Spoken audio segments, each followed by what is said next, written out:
یو کم سلویختم نمبر حدیث شریف ہے 1539 وعن ابن مسعود رضی اللہ تعالی عنہ قال حضرت عبداللہ بن مسعود رضی اللہ تعالی عنہ نے دا حدیث روایت تے فرمائی قال رسول اللہ صلی اللہ علیہ وسلم کہ نبی کریم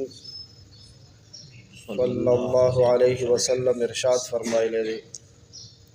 لا يبلغني احد من اصحابي عن احد شيئا ندی رسی ماتا حصوک زما د صحابونا د هیچ چا په باره کې هیڅ څیز ندی را رسی ماتا حصوک زما د صحابونا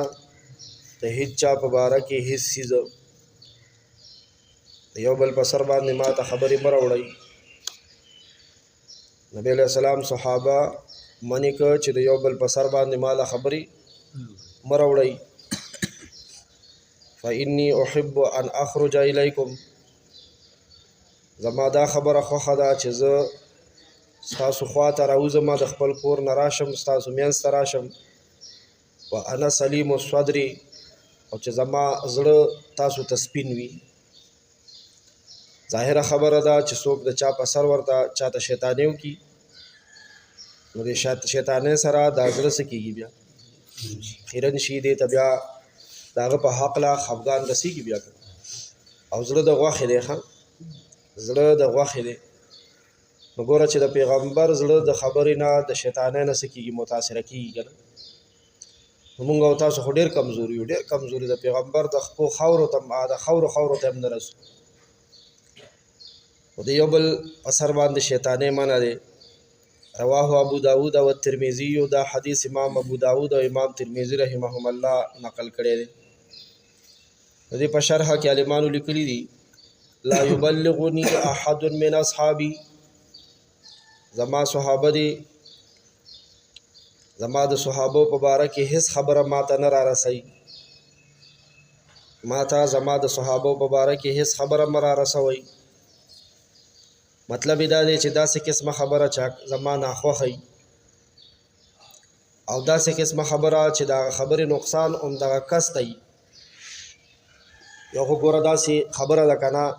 یو سړي کې یو عیب دی د هغه د وجې نه نورو ته نقصان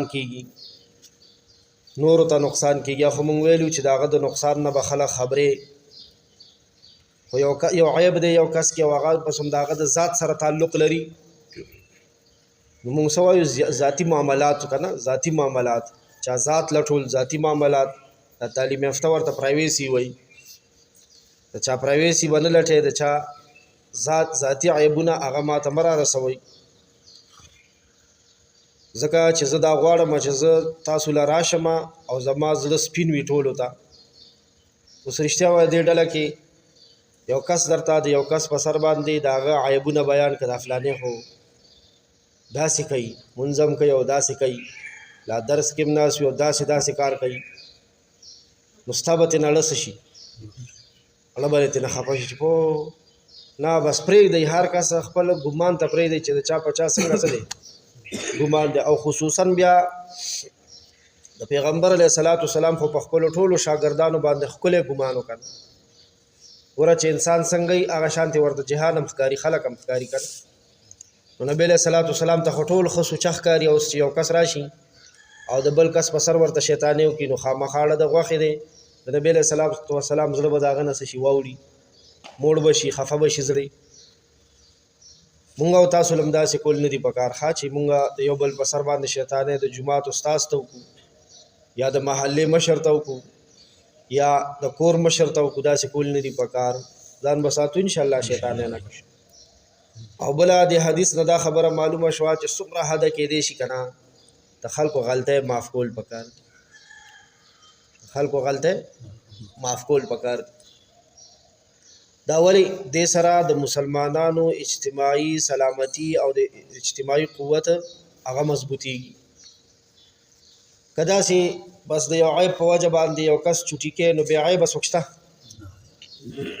خو بس ځان له به پاتې شي او ځان له ژوند کېږي یاره هغه فلاني سره مې په دې وجه نه لګي داسې کار کوي، هغه ډینګلي سره مې په دې نه لګي هغه داسې کار کوي. بس رو رو چې ځان رانغاړي بس یکې تنها به پاتې شي او یکې تنها ژوند نه کېږي. مونږ او تاسو به مسلمانانو سره داسې زندګي تېرو که څوک په خپلو ګناهګارو سترګو ووینو چې یو ګناه کوي نو دې سترګو ته به څه وایو چې تا ماله غلط لیدلو که دی داسې نه شي کېدی او ورسره به ژوند کوو، ژوند زندګي به ورسره تېرو او دا به وایو چې مړه ده کې خو دا یو عیب دی، ما کې خو د دې نه څه دي زیات عیبونه دي. نو کوشش به دا کوو چې د خلکو عیبونه د خلکو غلطۍ معاف کړو انشاءالله، کوشش به کوو که خیر.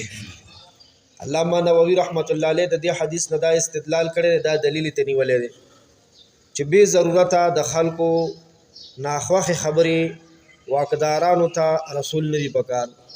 بادشاهان، افسران، پولیسان د واکدارانو ته بلا ضرورته د خلکو ناخوښې خبرې رسول نه دي پکار.